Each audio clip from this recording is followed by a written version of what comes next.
The Terrifying Lies Podcast, with music and stories by Craig Nybo.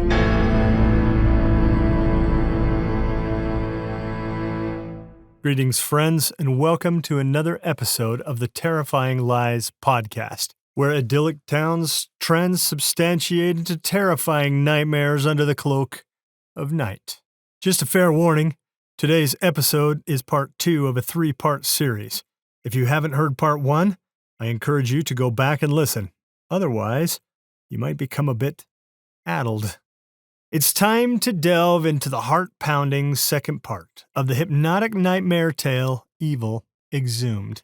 In this unconventional narrative, I write in first-person perspective, akin to a choose-your-own-adventure book, in an attempt to thrust you directly into nightmarish depths.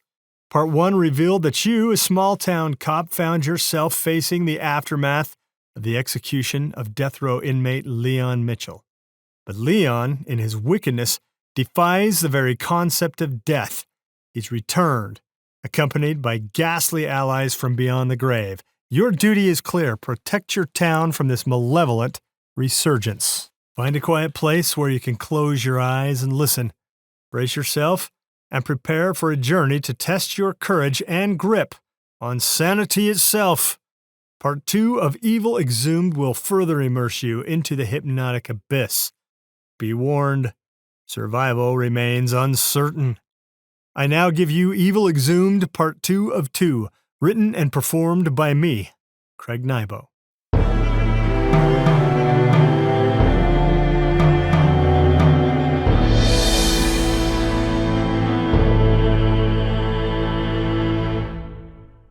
Greaves pushes himself up to a sitting position and stares at you, the front of his body riddled with bullet holes and caked in blood.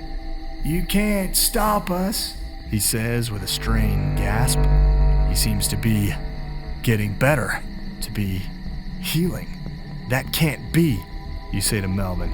"Some of us have locked ourselves away in one of the abandoned blocks. They are trying to get to us. If they do, they'll kill us all." "Who's trying to get to you?" "Mitchell and the rest of death row.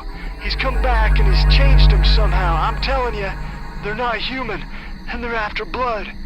Something clatters on the other end of the call. People scream. You hear a thunk, probably the sound of Mel dropping his cell and running for it. You listen to the bedlam for a moment, but have to drop the call when Greaves gains enough strength to stand up. He comes at you, this time without so much speed, probably still groggy from being shot 8 or 9 times. You aim and touch off more rounds, hitting him in the chest and the face. Greaves dances backwards, pinwheeling away in a barrage of bullets. He collapses in the corner of the front room. You don't intend to wait for him to get up again. You run to your cruiser, jump inside, and punch it. You want to make as much distance between you and Earl's place as possible. As you patch out onto the 2-lane highway that leads back to town, you notice an orange glow coming from the direction of Sandalwood Penitentiary. You look up the road and see that the whole place is on fire. The flames cast a sick yellow illumination into the night. For a moment, you debate cranking your wheel around and heading up to the penitentiary, but the prison isn't your responsibility. You're sworn to protect and serve the people of Brightland, your little hamlet of a community. You turn toward town and screech out onto the highway at 20 miles per hour, better than the speed limit.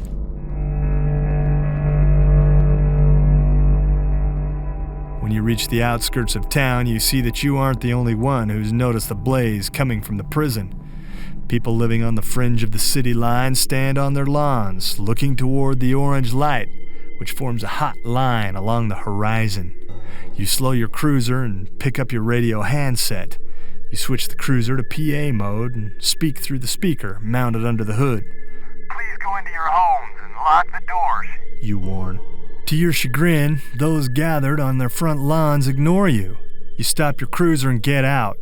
You know you don't have time for this, but you have to see to the safety of the people of your little community. "Listen up, everyone," you shout. Heads turn from the blaze toward you. They're finally paying attention. "I need you all to go into your homes and lock your doors. I'm not sure what's going on, but there's been a prison break at Sandalwood. I need you to stay off the streets for your own safety." You're relieved when you see the smattering of spectators heed your warning and head into their homes. You jump back into your cruiser and raise Margot at dispatch. "Margot, are you there?" "I'm here," she says. "Sounds like hell has come to Brightland. I'm getting calls from everywhere. Can you tell me what's going on?" "It's some kind of prison break, but it's different somehow. It's like the inmates..." You pause for a moment, almost unwilling to believe the words you're about to say. "Can't die." "How is that?" Margot asks. All of the alarm bells at dispatch must be ringing, you think, or Margot would not be so informal over the airwaves. "Have you raised Bruno?" you ask. Something catches your eye up the road. Shrieks of orange as if something is moving along the zipper line at lightning speed. Before you're able to fully register what you're seeing, 3 inmates appear in the middle of the road, dressed in orange jumpsuits. Only you know that they didn't materialize there. They ran so quickly that you only registered them as smears on their approach. The Terrifying Lies podcast will return after this short commercial break. Welcome back to the Terrifying Lies podcast. All 3 of the inmates stare at you. You don't know the inmate on the right, but on the left stands Shiloh Greaves, his chest still full of bullet holes. Your blood cools as you recognize the man in the center of the trio, their probable leader, none other than Leon Mitchell. You'd know that face anywhere. You've seen it on television hundreds of times over the course of his trial and execution. Leon's prison uniform is far from clean. Mud and blood coats him from head to toe, giving him an earthly, monstrous manifestation. He points at you and smiles. You start your cruiser and push the accelerator to the floor. Your police car patches away. If you can get Leon and his inmate cronies to follow you, at least they won't molest the people you've just told to go into their houses and lock their doors. "I've raised Bruno," Margot says. "I've also been on the horn with County. They've dispatched 5 cruisers. Where do you want them?" 5 cruisers isn't enough," you shout into the handset. You glance in the rearview mirror. A chill rattles your spine as you see Leon Mitchell and the 2 inmate henchmen running behind you. They're keeping up with your cruiser. You push it even harder. To your relief, you find that they can only maintain that inhumanly fast running speed for limited bursts. They fall behind as you rocket toward the center of town. "Tell them to meet me in front of Bixby's," you say, trying as hard as you can to keep the fear out of your voice. Margot acknowledges your request and goes off the waves. You don't know how you're going to handle this threat. You were taught, like any youngster, to not believe in monsters, and yet, here they are. Only these monsters represent the worst of the worst, inmates from death row, now somehow the recipients of supernatural capabilities.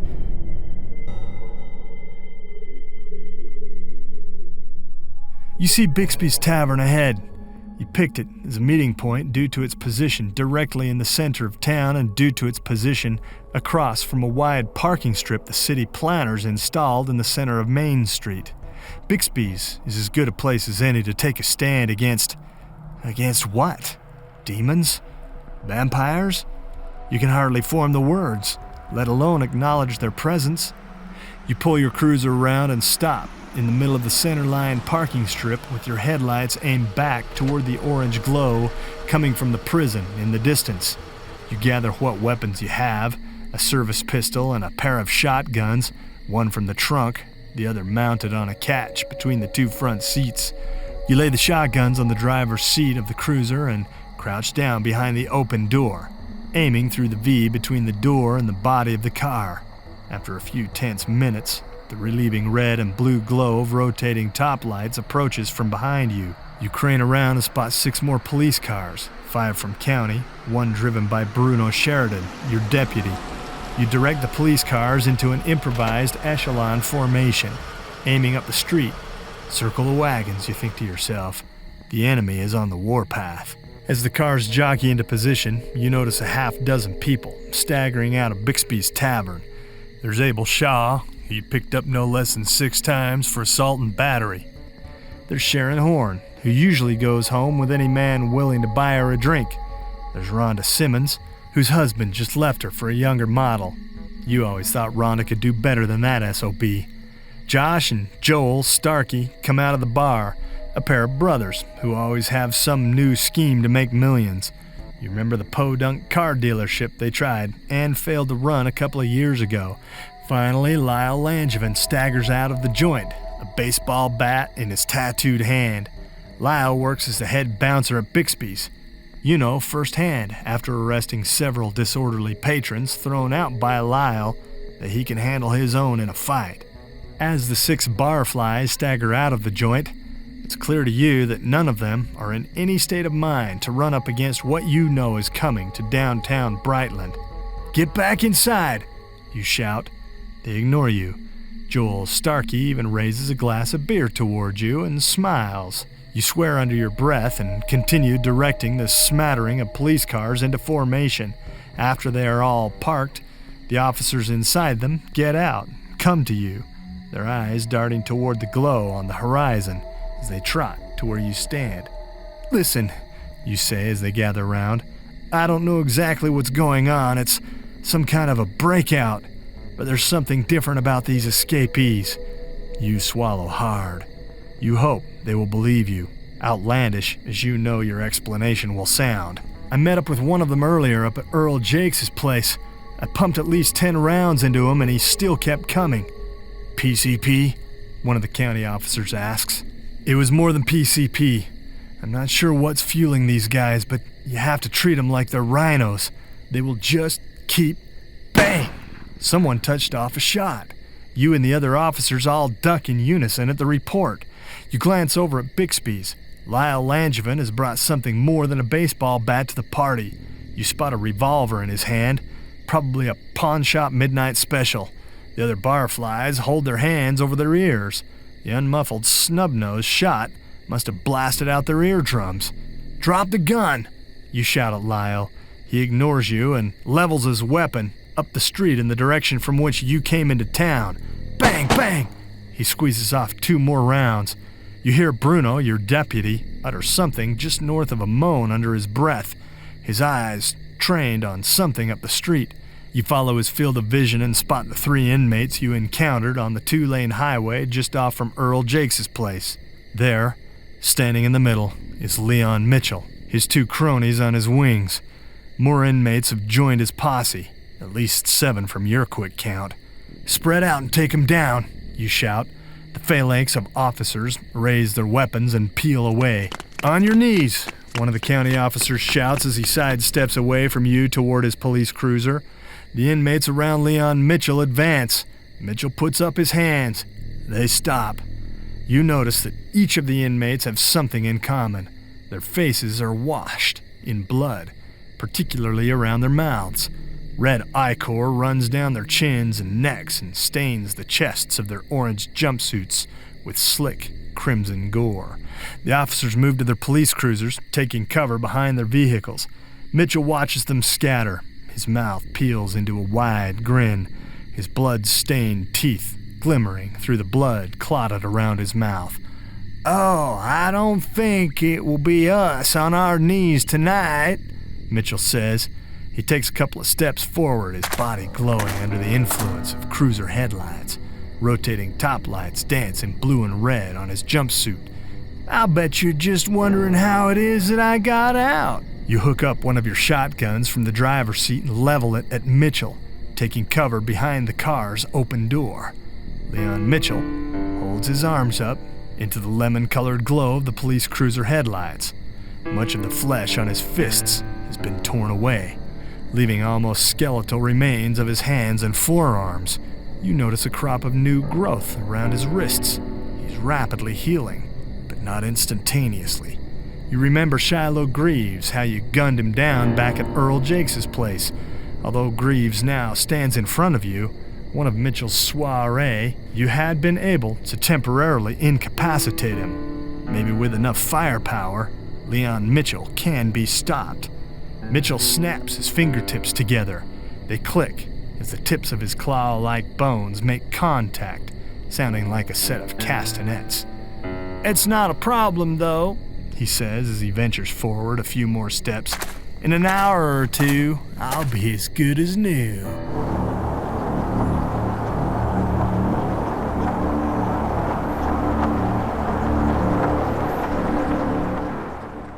This has been Evil Exhumed, Part 2 of 2, written and performed by Craig Nybo.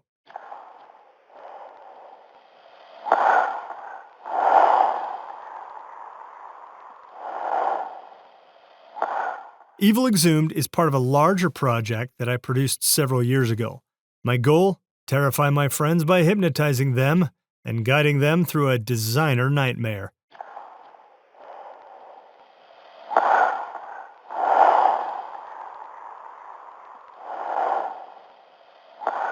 For today's song, I give you another brand new original. Since Leon Mitchell died, or should I say, undied, in the electric chair, I offer a dark little tune called Lightning Rider. In a cold, dark cell, he sits alone. Never thought about the consequence of things he's done. He reflects on regrets and the value of laments and the benefit of dark messages unsent. A telltale dearth of understanding of the cause and effect of black malandering with a weapon of choice and a pocket of coin. Armageddon of singular bad expanding. Getting it done. On the run when the thunder gun's undone. It's a one-nighter, night fighter, nightmare boom. When they're hitting the hard deck, all in the room. And the blister's bad when the sun makes a madman's mind out of time. So he's slugging in the grimy ways of the crime of the desperate climb to the lightning rider, the legitimate primal. Lightning rider, ooh, lightning rider, ooh, lightning rider, ooh, lightning rider. And the victim's cries bring a smile to the stone face. Never thought he'd wind up in the cold place. With the care that he took to unhook the disgrace of the units of mass that he would erase. He springs a vigil, a single celestial thought for the eternal state of the console. But the venue of man is a place where he stands with no thought for the night or of making the promised land. Lived by the sword and died by the gun. Was it fun on the run or a matter of thunder? Come from the depths of the darkest endeavor of singular acts or tethered together. Blessed by light in a chiaroscuro contrast. Move in the night with a vertigonic bomb blast. Send the priest away. Time to walk like Spanish down the dangerous road paint. Lightning rider, ooh, lightning rider, ooh, lightning rider, ooh, lightning rider.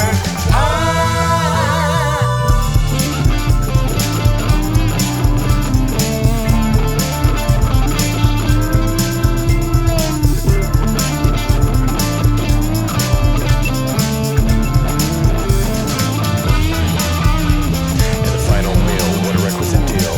Anything a man could offer on the menu. He'll take a steak, make it rarer than new blood. The gravy depraved, like the color of blue mud. Shackles are off, clinking over the shoulder of the screw with the face of a rock of a boulder. Offer a hand to the man in the quick stand, but he can stand on his own on the demand. Walking the line with no sign of apprehension. A twisting kind in the mind of the dissension. Working the door with a skeleton key.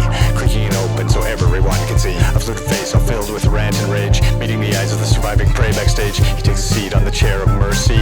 Clapping the belts on the welts of destiny. They throw the switch and the twitch of the end begins. A slippery sip as he chatters his teeth within. A crackling cry with the cry of a life supply. That drains away leaving nothing to underply. But they can't know that a night of terror will come for the man in the chair. Has a bit of business undone. It's his vicious soul that gives him the power to amass his inheritance for a night of slaughter.